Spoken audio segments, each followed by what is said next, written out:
So it's Sunday, May 16th, 2021.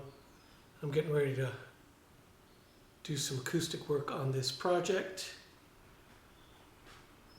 Got it all framed. Ran all new electrical, awaiting inspection on that. So this was a pool house, and the new owner wants to convert it into a recording/rehearsal space. So the first step was framing it out with 2x6s so we can get our insulation board in there.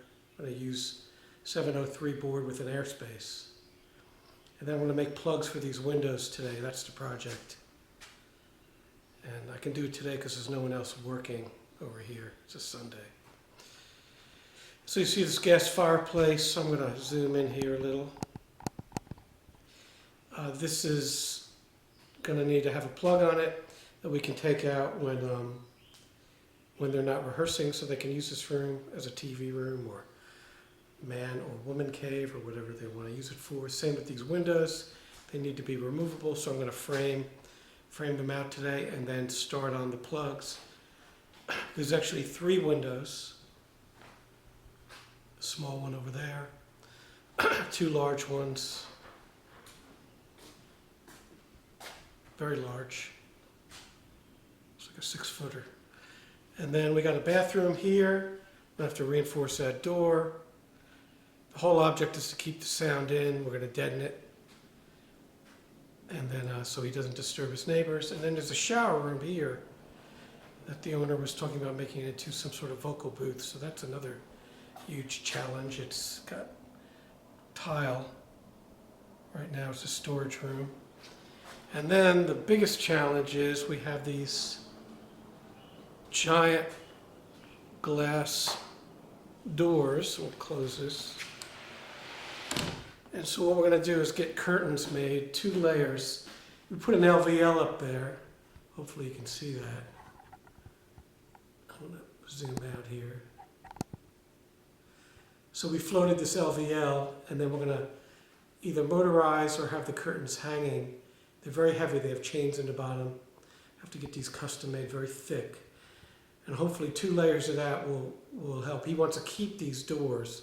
If it was me, I'd reframe them and just keep the 2 fronts, but he's the boss. So. And then we have this far wall, which I need to treat as well. This was some sort of little bar area. We're getting rid of that.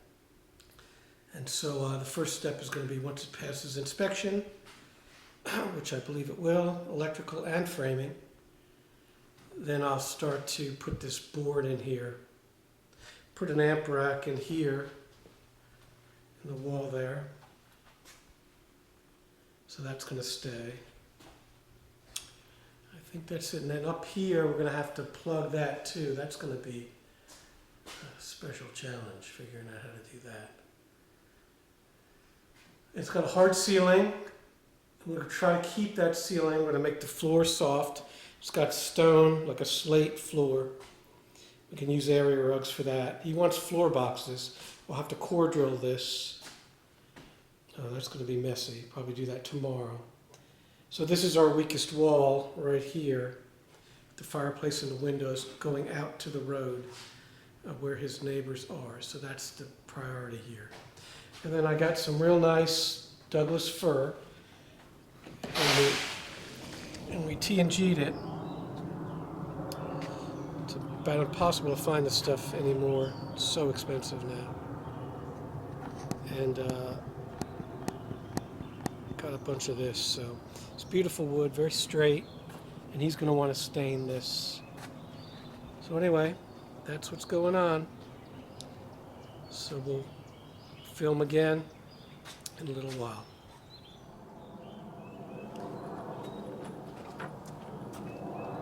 So one of the main acoustic tools that you use when doing this soundproofing and sound control is the Owens Corning ductboard 703. I like the stuff with the foil on the back. It stays together better. This is rigid insulation. It's great for insulating, but also for sound insulation, building panels, all kinds of stuff. And the mistake people make like this is cutting it with a knife or scissors. So someone did that already. I use a table saw with a really thin blade. This is a DeWalt battery powered. So in fact, there's no power here, so all my tools are powered with batteries. And all you do is just run it through the table saw.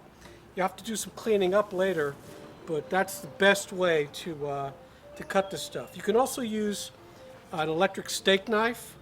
That works. It's just hard to cut straight, and you really got to get this to have a tight fit.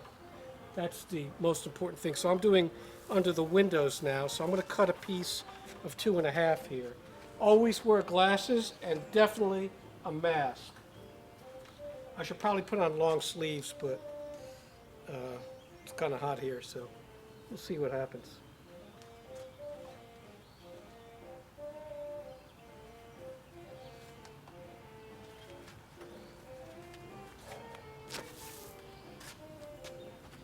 With the foil, you want to cut it face down, so the foil down.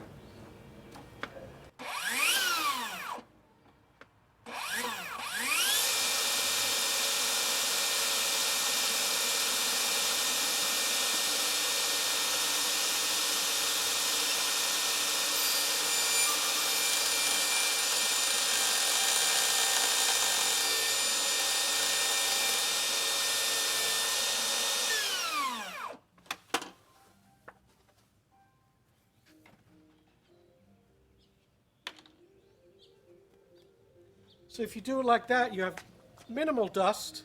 Probably shouldn't have taken my mask off. And you see how straight that is.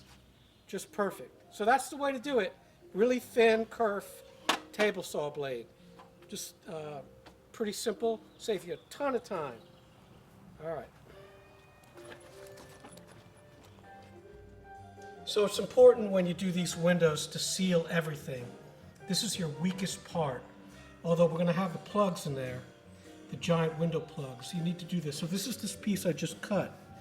And it needs, you see how tight that is? It needs to be really tight. Okay, and then there'll be a board over here. And then you see I've already started furring out the window with this Douglas fir. And then on top of that, it's going to go a really nice piece. This is just scrap. So that's what it looks like when you start out framing these windows. And basically you're just building a rectangular box to slide that plug in, which needs to be airtight. So Douglas fir is a really great wood to work with if you can afford it or find it. Most of it comes from Canada.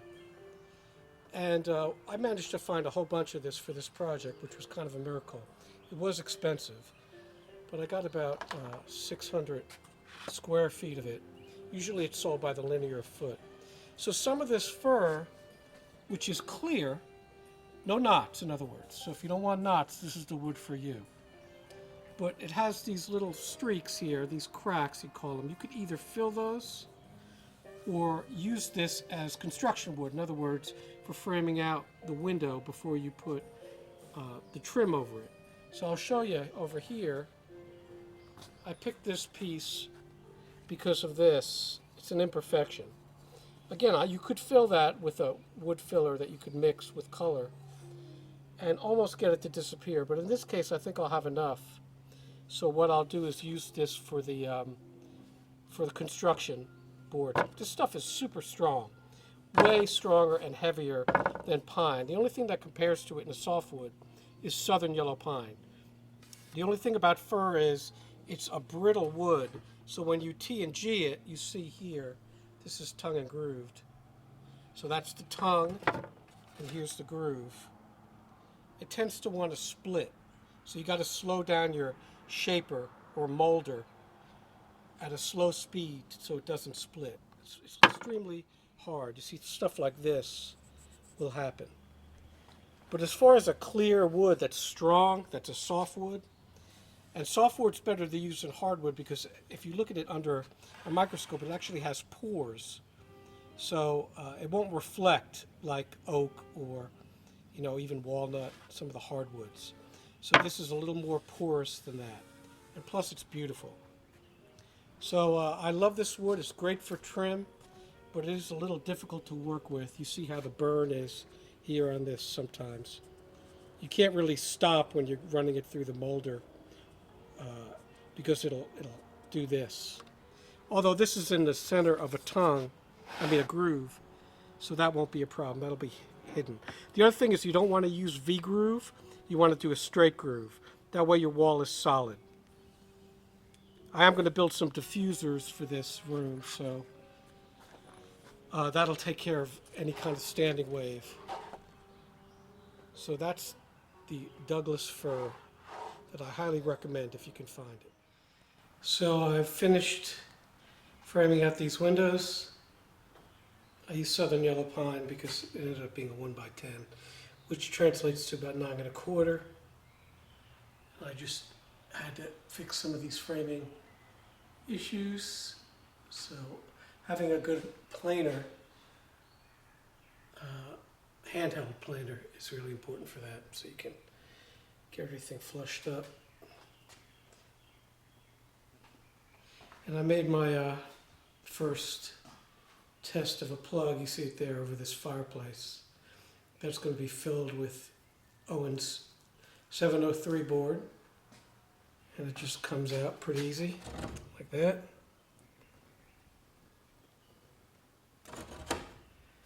And this is the other window. I've already started experimenting with plug size there. You see these boards down here. Just getting a size. It's going to slide right in. We'll do those tomorrow. And I also did the little window.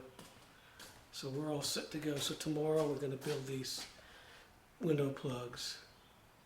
And as soon as the electrical inspector gets here, we can start on insulating this puppy and then finally trimming it out. So we also got all the audio wire run.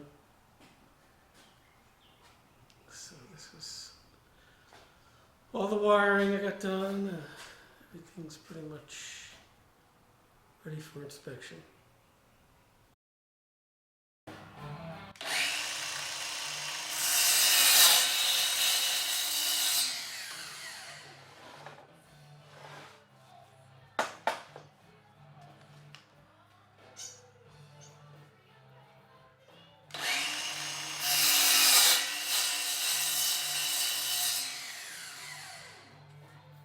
Filming?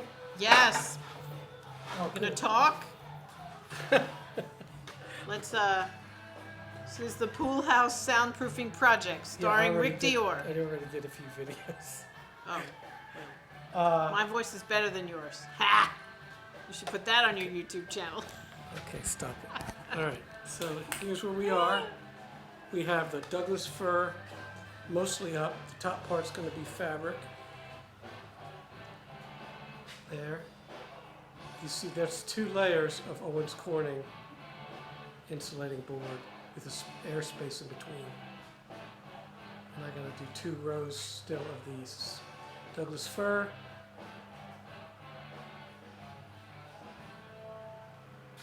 Hopefully this will come out. Not a lot of light back here. And then these are the window plugs. Hey Jen. Jen, come here.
So usually you cut that with a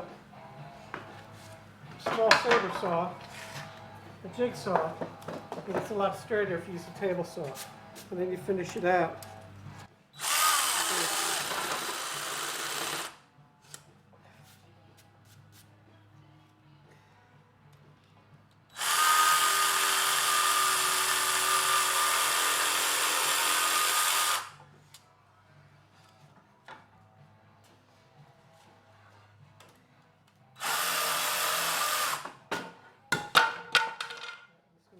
Keep it running.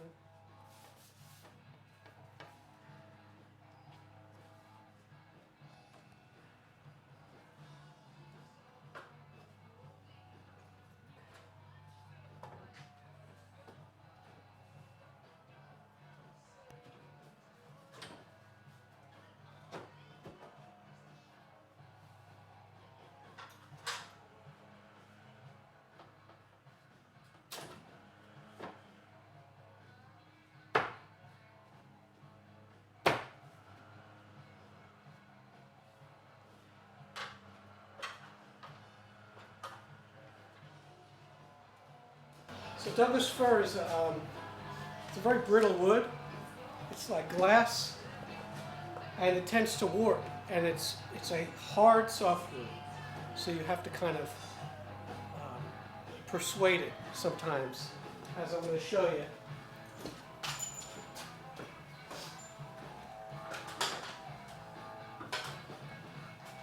Always use a piece of wood with the tongue and for the tongue with the groove on top of it so you don't split the tongue.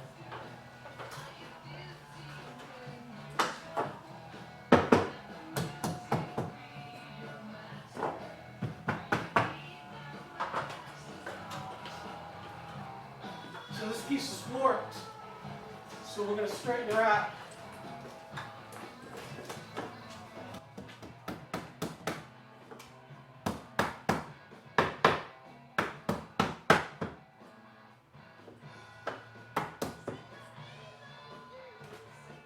And if you cut it tight to the wall, it'll leave a little bit of expansion on that side. You'll be okay. It'll pop out.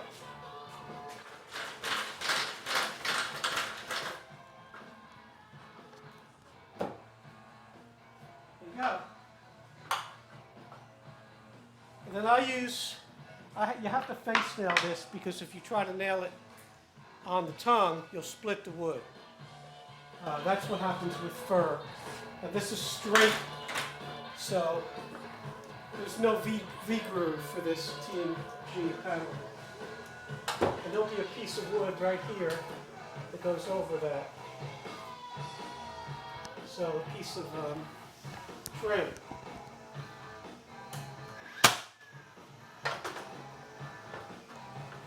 And that's it.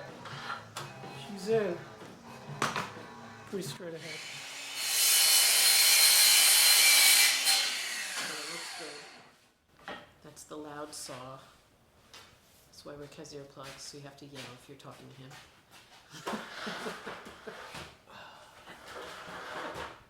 This is what happens when you let me narrate. Beautiful window plugs, gorgeous. There's fireplace plug. Fireplace. I've been taking some video as we've been moving along. Oh, well then I don't need to do this. I'll probably put them together into a thing. Okay, a thing. movie. With my voice too sometimes. Yeah. So they can laugh. And then that's the fabric up there. Fabric up here. So behind that is that fiberglass Owens Corning Right. 703 board. Okay. This is all Douglas fir, Douglas fir. Beautiful. wrapped beams. Look at that gorgeous fireplace mantle. It's just gorgeous. I'll probably take more tomorrow once it's cleaned up. Okay. And then we're out of here. Roughly a month later, and I am done. I just cleaned up. And this is one of the walls. You see how I did the fabric up there. Didn't have to use any trim on that. We just stretched it. And behind there's that Owens Corning 703 or 705 board. Have an amp rack here. And all the Douglas fir Boxes are all cut in. Now these are the plugs. There's windows behind here if you remember. And these things are about 11 inches thick. You saw when I was building one. And there's about 5 layers of the Owens Corning board in there with fabric on top. There'll be some Oralex or something here where you see the white. That's going to be an absorbing material. And the curtains are on back order. Take another little video or picture when they come in. 2 layers of those. And I wrapped all the beams.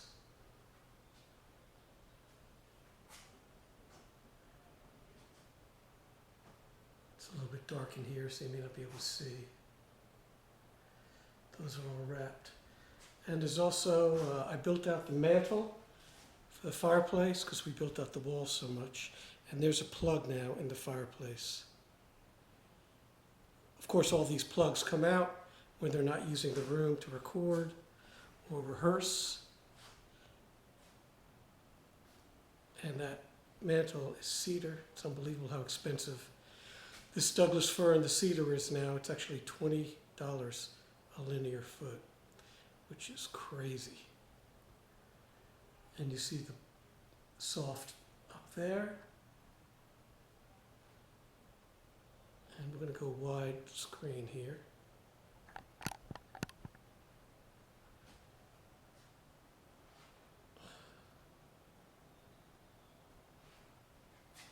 So you get the fisheye effect.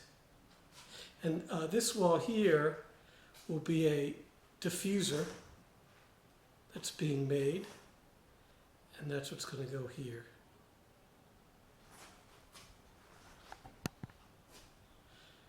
So that's the project. This is another wide angle version of it. Took a while. It's been a while since I've worked with Douglas fir, but it's beautiful wood. This is a mix of heartwood and sapwood. That's why you see the red and the white. And I'm not sure if he's going to finish this with something or put a stain on it. If it was me, I'd just leave it just like it is. But that's not my decision. All right, signing off.